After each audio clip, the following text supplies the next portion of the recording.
Hey guys, welcome back to Sports with Mono and Mono. It's August 5th, 2023. And yeah, summer's winding down, but actually doing a remote broadcast from Costello Studios in Saratoga, New York. Uh, I'd hoped to see some races yesterday, but the weather didn't cooperate. So maybe today, we'll hopefully, but it's a beautiful venue if you haven't been. And it's kind of an annual tradition for me to come in and stay with my friend Jay and gracious host. So hope everybody's doing great, and let's jump right into it. Of course, as I've always said, we'll never start the show without just the absolute thanks to all of Steve's friends and family and loyal listeners. Just been, their undying support for him, and he's doing better every day. And like I said, I'm looking forward to having him back with us at some point. And so let's jump right into our monologue, and it's of course sponsored by Coriano Trucking of Summer Hill, New York. And again, just can't say enough about Guy and his company and supporting the show, and it's been great. And thank you, thank you, thank you. So the monologue here is, and this is, I was wrestling with this, but it really has to do with the Mets and Yankees, right? Not a great time to be a yet Mets and Yankees fan. And when you look at what the Mets did, um, compared to what their plans were in the initial, right, 8 months ago. They signed Verlander. That was supposed to be the piece to get them to the World Series, and all the Met fans were all on board that this was a World Series caliber team, which I said it's not. And I'm not saying that Scherzer and Verlander didn't pitch well. They actually did. They were fine.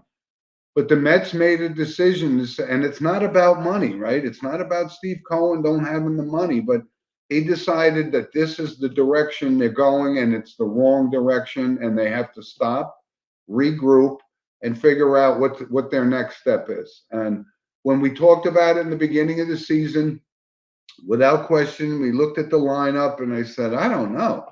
I don't see this as a team that could compete with the Atlanta Braves in that division, certainly. And it turns out that they're not. The McNeils and the Nimos are not having those breakout years, which we had thought.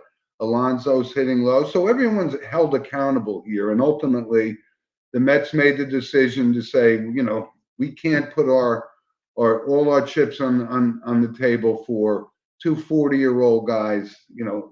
If we didn't win it this year, could we still go with this route next year? And the Mets have a lot of pitching holes. I mean, what did they think they were getting? Carlos Carrasco he hasn't gotten anybody out in the entire season. And I think the Mets have a little bit of optimism they should feel good about with Senga, because I think he's a pretty good pitcher. But they got a lot of holes to fill. They're stockpiling this. So I mean, the line is, we're selling this year. We're no longer in contention. So we got to right the ship in some way, and let's build. And now, if I'm a Met fan, I'm saying, now you're saying we're not going to be able to compete until 2025 or 26. It's frustrating. And I'm the same vein with the New York Yankees, just as frustrating. A lot of crazy stuff going on, and they're just barely hanging in there. They got some turmoil now with Domingo Germán. We'll talk about that in a little bit.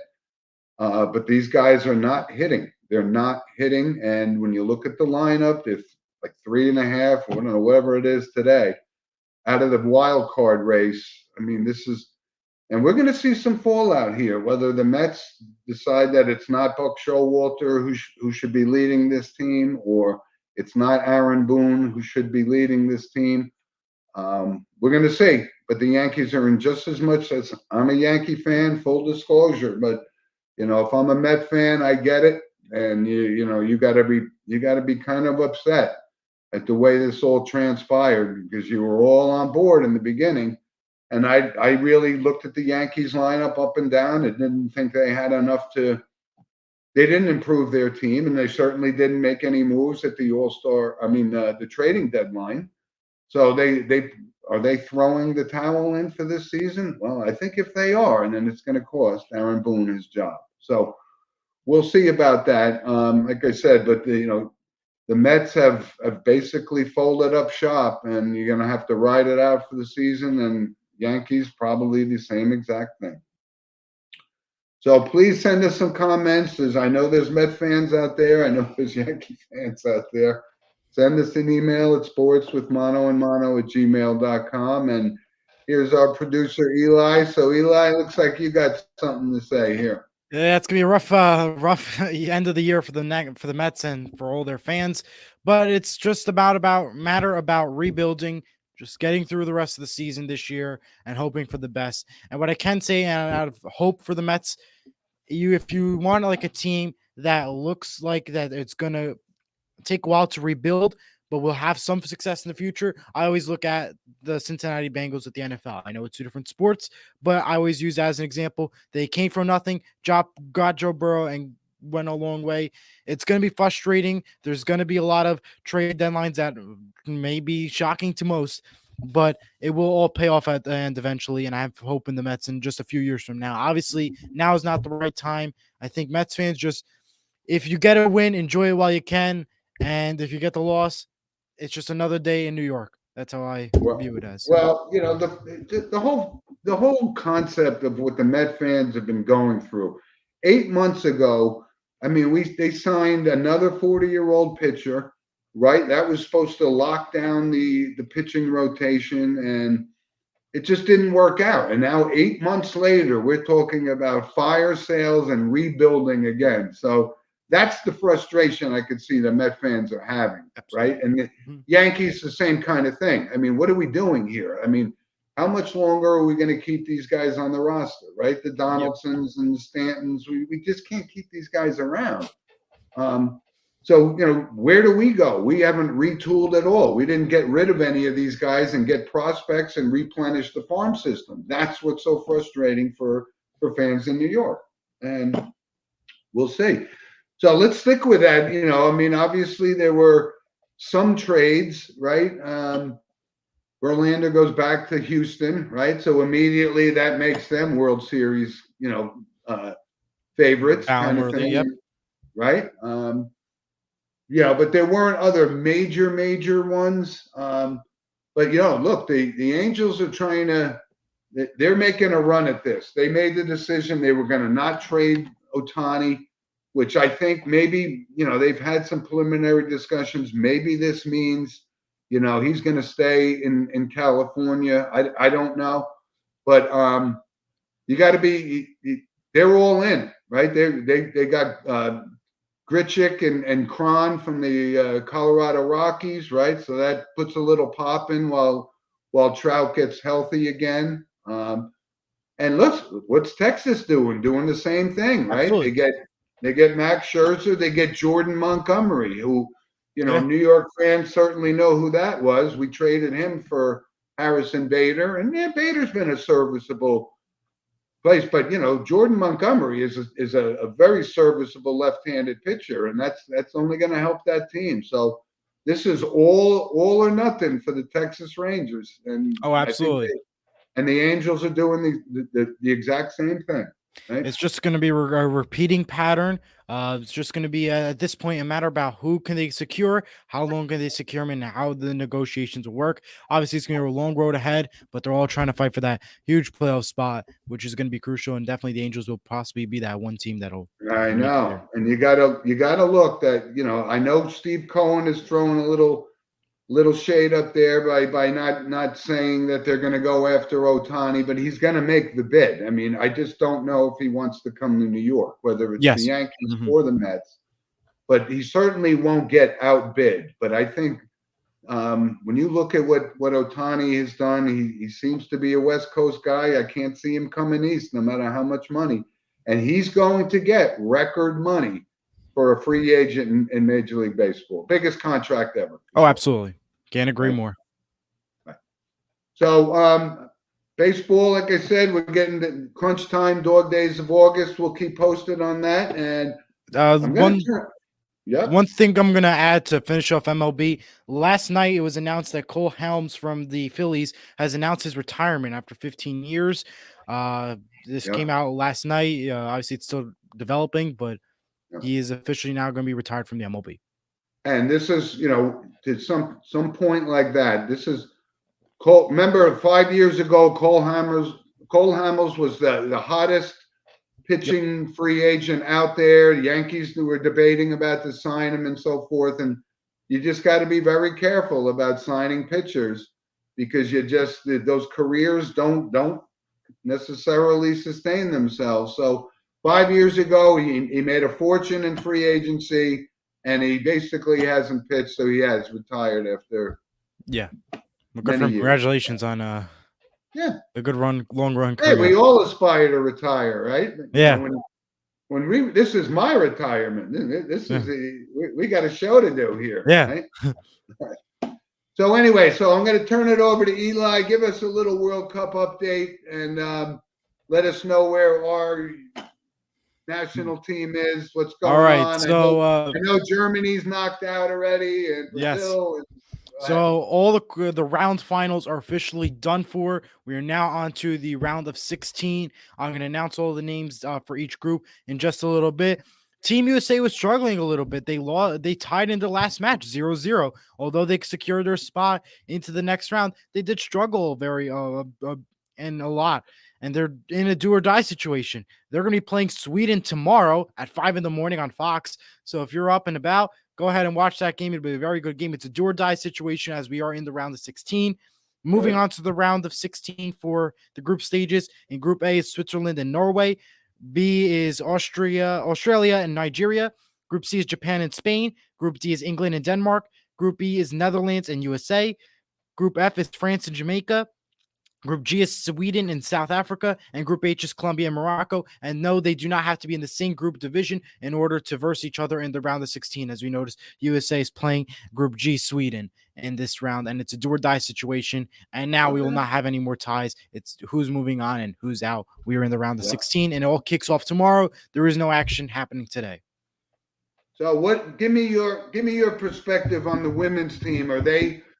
Is this not the team we expected them to be? Are there too many young kids and maybe too many veterans as well? Yeah, we had a lot of what I could say is for sure it's been a struggle this year. They played tough components and not our usual stars that you usually see for Team USA are out there. They're in a very tough situation, I would say. What I could say for tomorrow is they really need to focus hard, play most of their veteran guys if they're healthy and available, and save your new rookie people to come in later on. But obviously they're in a little bit of struggle stage. I would say they need to really focus hard. Sweden is a good team. They're in first place in their group division, so it's going to be a rough match, and they need to focus hard. Do I have full faith in them? I sort of do, but I don't know if they're going to be what we saw a few years ago. But it's happening all tomorrow.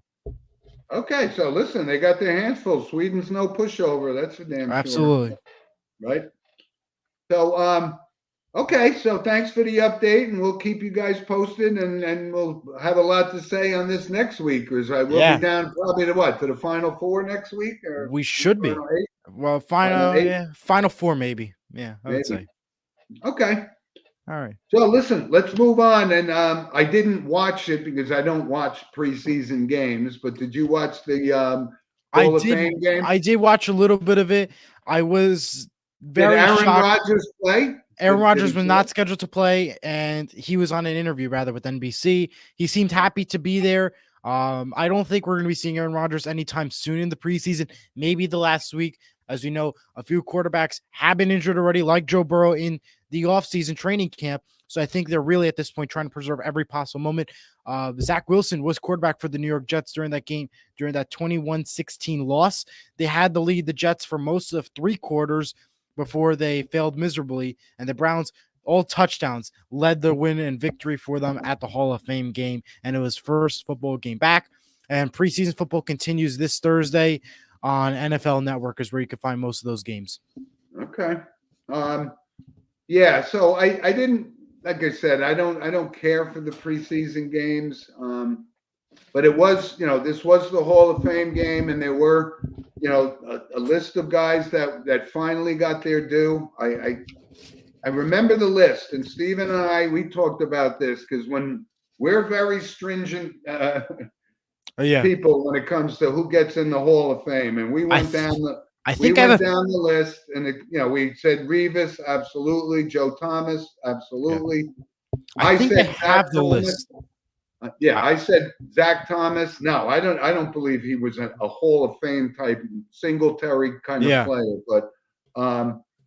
but he made the Hall of Fame. Yeah. Yeah, and DeMarcus Ware, who's, like I said, he had a great career with both Dallas and Denver, so I had no problem with him. Rondé Barber got in.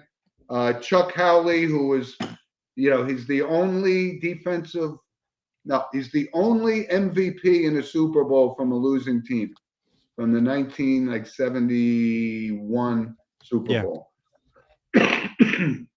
Don't know what took him so long to get in. And of course, and we give a big shout out, finally has his place with his golden jacket, is Joe Klecko, because I believe it was a campaign of ours, and we talked, many times about him. So congratulations to him. And absolutely. Okay, so the preseason's underway.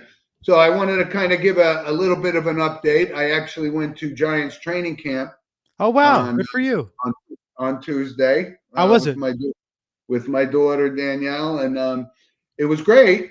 Except, the Giants, they rarely do things like this right. There was too many people, not enough food trucks, not enough water stands, kind of thing. But it was actually funny, and I did have an opportunity to at least make a comment to Coach Brian Dable. When they came out, they do a little cute thing after the practice. They walk around, and all the little kids can high five them. And Dable came out, and I told him, I said, it's great to have a real NFL coach in New York. Thank you. And he laughed because he appreciated that people recognize that this guy's got it all going. And I think that, I feel very, very comfortable with the Giants' direction with this guy in charge. Wow, good for you. That's really amazing to go to a training camp day. That's really amazing. That's very good. Good for you. I'm very good. Yeah.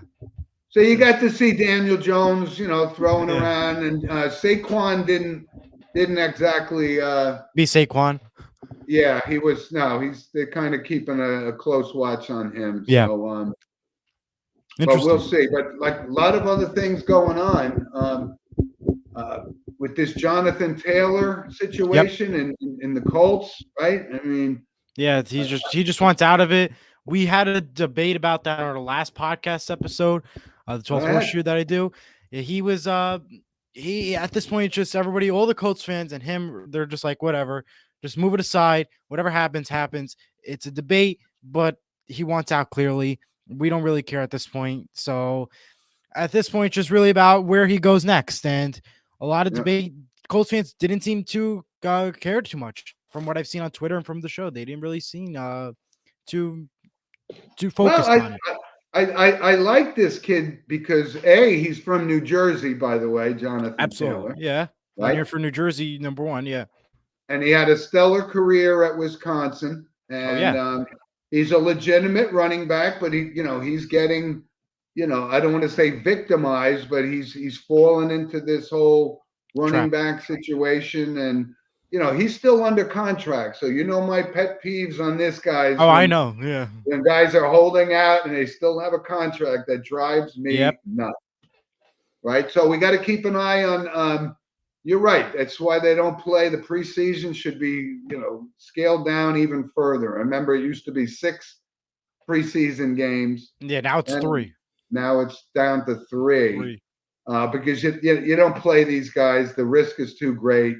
Cooper Kupp got hurt already, and not that I think the Rams have anything going on there. No. But there's always going to be between now and the first weekend of football, Eli. Right? There's going to be a couple injuries that are going to derail some teams' chances of the potential that they had, and that's just part of the business. Absolutely.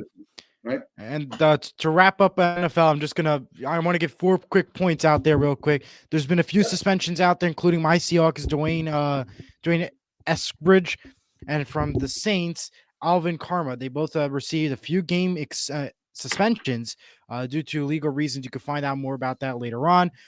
Joe Burrow has been cast for season 2 of Netflix Quarterback, which apparently is a very good documentary available on Netflix. There's been New Orleans Saints all-time Pro Bowler DeCam Jordan has agreed to another 2 years extension, continuing his run with the New Orleans Saints. And finally, for the first time ever, the NFL has announced there'll be an alternate broadcast for the Super Bowl this year. CBS will also have Nickelodeon doing the broadcast as well for the kids, for those interested. They will not only have the Christmas Day game, but they will also now have the Super Bowl.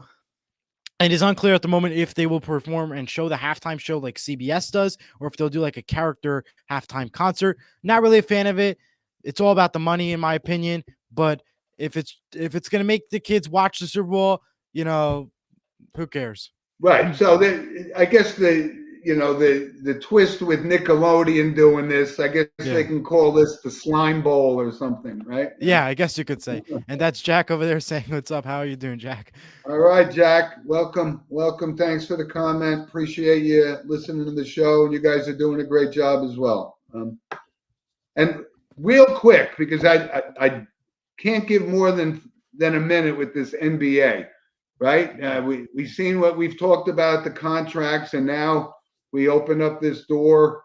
So Anthony Davis signs a 3-year, $168 million contract to stay with the Los Angeles Lakers. So we talked about it. We were at $40 million. Now we're at $50 million. The Jaylen Brown contract, the other contracts to come. Now we're in the $65 million range for basketball players that take probably 25 games off, right? Yep. So anyway, that's enough on the NBA. We don't need to go into detail more with that. I think that's just you're right. There's not much to report. So let's move on to our random points of interest, Eli. And of course, that's sponsored by Lynch Toyota of Manchester, Connecticut. And seems like some of the same stories, but they just keep coming up, right? Mark Jackson, after Jeff Van Gundy got let go by ESPN. Yep. And listen, that Mike Breen, Jackson, and Van Gundy was a dynamite trio. I mean, if ESPN is looking to cut guys, they could find some bodies somewhere else, but that was a big deal. Those 3 names are huge, and for Mark Jackson to be let go is very upsetting because he was that was the dream team. ESPN really wasn't known for their like studio halftime performances, nothing. They were known for that 3-man team that called the finals every single year. Now you're changing it up. Mike Breen is not going to get let go, and we all know that for sure. Apparently, his new partners will now be Doc Rivers and Doris Brooke. Okay, it makes sense a little bit, but they're not Mark Jackson and Jeff Van Gundy. It's going to be a huge change, and I won't be surprised. A lot of fans will not be happy comes finals time next year and for the regular season when they do call the games. And I don't know where Mark Jackson will go next, if he's going to follow the same footsteps as Jeff Van Gundy or if he'll go to TNT. We're not 100% sure yet, but this will happen within a week, and it's very crazy to see. And I want to hear your thoughts. Go ahead.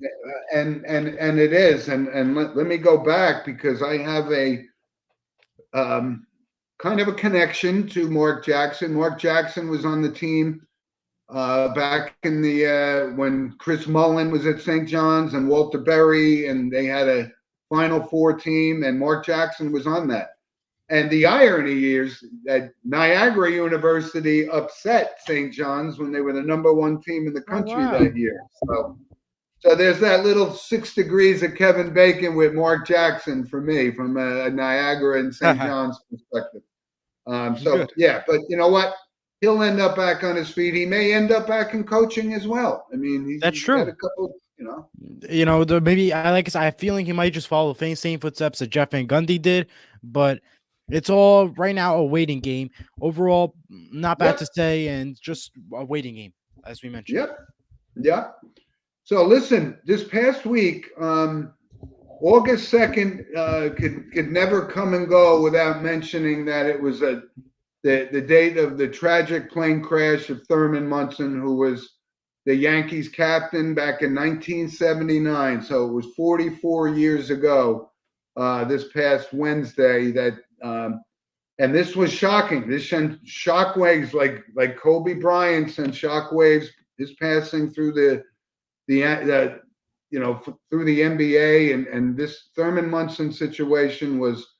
I'll never forget it. I was sitting in my room, and my sister came in and she was crying. This is 44 years ago, and said Thurman Munson just got killed in a plane crash, and it really was a sad. There was an old Bill Gallo cartoon in the Daily News. I know your father, David, probably remembers who Bill Gallo was, and it was really one of those sad things that you could look it up. And they just said, you know what? I don't feel like playing baseball today after that passing. It was get emotional talking about it, actually, but wanted to give that. So we were talking. How about your guy Messi? Your Messi, this guy's still on a roll, Eli. You nailed this one. I thought he wasn't gonna bring much to it, but he's got 5 goals in 3 games. Yeah, I mean, what more could you ask for? I mean, I'm not, I don't watch so much MLS, but because of the way Messi has been lately, you've been, obviously it's on Apple TV, so I can't watch it. But from what you hear, it's like, wow, he really is an amazing player, and really shown that no matter where he goes, no matter what part of the world he ends up, no matter what team, even it could be a minor league team, he still finds a way to make them rise and level of talent higher and higher every single game and year. And it's very interesting how he got 5 goals within a matter of not even 2 weeks at MLS. So good for him, and more success on the way, I guess you could say. Yeah. No, it's no question about it. I mean, and MLS, I know this is a kind of a different competition, right? This is like it's like basic. They call it a leagues tour, a league cup. I don't know anything about it, but I don't really much either. But from what I hear, it's exciting, and if you really get into it, you'll fall in love with it. From what I hear. Okay. Yeah.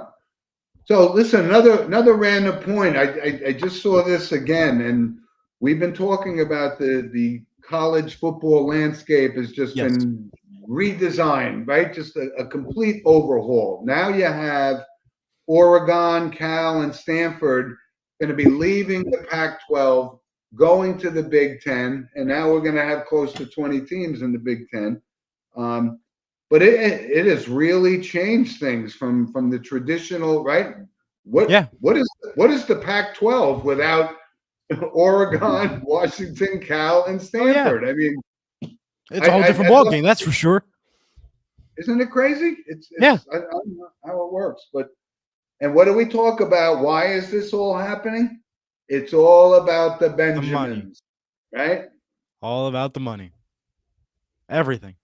That's what it's going on, and it's just not going to stop. So, but this is really changing the whole dynamic, and it's going to, at some point we're going to have, an 8, maybe a 12-team college football playoffs. So things are moving. Things are changing. Things are moving. They are. And here was an interesting thing, because here's from one of the all-time NFL busts, right? Johnny Manziel, right? Won the Heisman Trophy as a freshman, sophomore year, and then all he did was get in trouble. And, he was the number one, he was a number 1 draft choice. So he's, I don't know, maybe his parents cut him off because he came from a lot of wealth. So the whole thing about Johnny Manziel was that he came from this privileged background, and he just thought that he was automatically going to be a great quarterback in the NFL. It turned out not to be. He went down the Ryan Leaf Highway, as we would say, one of the all-time busts. But he's opening up a bar, and it's called the Money Bar, because there was a famous clip of him when he won the Heisman Trophy. He went like this, meaning he was going to make all this money. So he actually opens this right 5 blocks from the campus at Texas A&M, and I don't know if he needs the money or not, but I guess if you're maybe he does. Maybe he does. Right? So, who knows, right? So lot of good stuff. If you got a random point you want. Yeah, I got one last random point. The New Jersey Devils mascot, he won the 2023 NHL Mascot Leadership Award. It's not really much interesting. They've been having conventions and fun stuff all week. He did win the award. Funny stories does he provide, both at the games and at the convention. A lot of fans are proud of him, and he does bring a lot of entertainment and joy. So no matter who the level of age all fans are at Prudential Center for those Devils games and whatever. And I can't wait to see him how he's going to be during the Stadium Series in February. How he's going to be going up and down all the steps in MetLife. That's going to be fun to watch. And what? He's the mascot? Is that what this guy is? The NJ Devil mascots. NJ Devil's his name. He's a mascot. In NHL, you know how they have all those mascots. He's the mascot. They won the leadership award for the convention that they've been having. Gotcha. Okay. Yeah. Hey, so anyway, let's move on to by the way, you did a good book recommendation last week on the Thank you. Autobiography of Mr. Bob Iger from Disney. I'm sure a lot of people will pick that up. And I had one last week, but I moved it to this week because I wanted you to get involved in that, and you did a great job, by the way. So thank you. But there was a book that, we're back to a sports book. It was called Arnie and Jack, and golf's greatest rivalry. And these are two, it's obviously icons in the world of golf, right? And I've had an opportunity to meet Arnold Palmer. I had an opportunity to see Jack Nicklaus play many, many times at several U.S. Opens, and it was like, these were the two guys in golf. And this book is written by Ian O'Connor, who, by the way, Ian O'Connor he grew up in doing the Bergen Record in New Jersey, right? For years, and he's since written a lot of other books, but it was a great book. It gives the history of this rivalry and how that, if Jack Nicklaus bought a big plane, then Arnold Palmer bought a bigger plane, and it was almost childlike at some point, these little nuances, but they ended up becoming great friends at the end of their careers. And like I said, we lost Arnie about at least 5 years ago, and Jack Nicklaus is he's up there now in his 80s, but it's a great read and just a great behind the scenes friendship / rivalry story that I couldn't recommend even more highly than. But Ian O'Connor did a great job with that book, and wow, certainly wanted to mention that. Wow, good book. Yeah. And send us an email at Sports with Mono and Mono. Let us know what you think. If you read it, if you didn't read it, or you're going to read it. Or feel free to chat with us right now on Facebook, YouTube, or Twitter. We'll love to hear your thoughts from any part of the show today. You want to give your thoughts or about the book recommendation. We'll love to hear it. You got it. So I know we have a let me give the pre-story of what we have coming. Yeah, go ahead, do the pre-story while I get the setup ready. Okay. So, big shout out to the Chester Mendham 9U Patriots, right? This is a all-star caliber traveling team, and they made the championship game last Monday night. And yes, you've seen, I brought it up, seen some videos before, and my grandson is on that team. So, I mean, just to see the elation of what these kids, they battled back. They were down by 6 runs and so forth, and they ended up coming back. And I'm going to just show you one of the clips here from this. And all of those kids on that team contributed. It was complete, great effort from all of the players, and the coaches did a great job as well. And you could run that tape for us.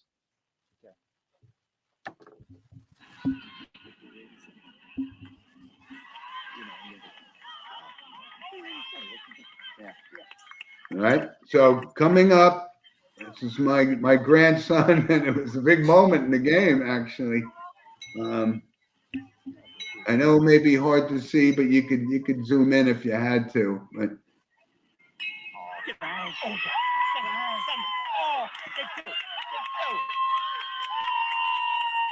right? And it was just a great moment for him, a great moment for his team. And I started to think back. I don't remember ever winning a championship in any sport at any level. And he's 9 years old, and he's already had a taste of the champagne, so to speak. And it was, but like I said, what a great win for that team. The coaches were awesome, and I wanted to give a congratulations to those guys. Just very, very proud of you, Logs. So he did win the championship. They did win the championship in Oh wow, good for him. extra innings. We're all proud because what I can say is St. Mary's didn't win it. So, to know that somebody did win a championship in that rough level of playing is very good. And Yep. and Mike Garvey says base hit. Yeah, base hit for a double. That's for sure. That was a double and an RBI. But like I said, he was just one of a team of kids that were determined, and some kids were small and some kids are bigger, and they just, what they had in common? They all had a big heart, and they put their effort into winning this thing, and just couldn't be more proud of him. Really was. Wow, great. that's very good. That sounded like a lot of fun and a great event for him, and I'm glad that somebody did win a championship. I'm glad to hear. Yeah. Yep. Did he get to hold the trophy or whatever it was? No, it wasn't my place to hold the trophy, but I have a picture. I have a picture of me and him while he's holding the trophy. He earned the trophy. So yeah. I should share it next week. I should have sent it next week. I'll share it for you next week. I absolutely will. Right. So anyway, the high school schedules come out. How does your St. Mary's team? When's the season kick off? What's going on? Give us an update. Yeah, right now they're still in the process of training camp. I've been having the opportunity to help fly the drone and record some of their practice videos. It's been a very good pleasure. They have a lot at stake this year. The first game is on the 25th of Friday versus Garfield at 6 p.m. I'm super excited. I cannot wait for them to get back out there, and hopefully it'll be their year again. Obviously, they're coming back from a rebuilding year and a lot of drama last year. Which I can't really say too much about, but yeah, and I'm glad to say, and I'm very happy, and hopefully all goes well. And when does the season kick off for those guys? The 25th of August. That will be their first game versus Garfield. Okay, all right. Yeah, we should be able to have it live on Surge TV YouTube. So we'll be excited. Yeah, we'll be able to broadcast it, and yeah. And like I said, my St. Joe's team opens up right around the same time. I told you they're on the road in North Carolina, and then they go to Ohio, and then they come home to play Don Bosco, and then they go to Mike Garvey's alma mater, St. Anthony's on Long Island. So, this is a brutal schedule. This is a big year for St. Joe's. They kind of it's always a big year. I know. And they have one of the shortest seasons, but practice so much. It's very amazing. Yeah, it is. And like I said, we'll obviously give you updates on the season because, like I said, there's only 3 home games, so maybe I'll even catch a St. Mary's game if they're up in our neck of the woods. Yeah, we got 3 games home and 3 games away, so it's gonna be a very good ride. Good for you. All right, so that's coming up, right? We're second week, just about in second week of August. So we know fall baseball and the playoffs are coming. We got a lot of stuff going on. I know it's kind of a shorter show this week, but because we just want to cover points, we don't want to put it with fluff, right? When there's real stuff to talk about. We did have to go into the notable passing segment, and unfortunately. It's kind of a funny one, but Pee Wee Herman, and I don't know, you were certainly too young, but I used to watch it with my kids when they were younger. Paul Rubens was 70 years old, and he made a living out of being a goofball. So I give him credit, right? And when I first heard when that announced, I'm like, I know him for something. I know him from something. And I'm like, oh, yeah, I know him. You do. Yeah, he did that. He did a few game shows. He not hosted. He was on as a celebrity contestant. He did a lot of work for attractions for Disney, which I've been able to ride when I went a few years ago. And and I remember him. Yeah, and the funny thing is, if you remember, I know you don't remember when it was on, but there were a couple Yeah, of other characters like Lawrence Fishburne went on to be yeah, a big time Hollywood actor. Started out on Pee Wee's Playhouse, so it's kind yeah, of funny, yeah, right? So unfortunately, or fortunately, yeah. kind of a small list for notable passings this week. So listen, what do you got going on for the week? What are you up to this week, Eli? Not much.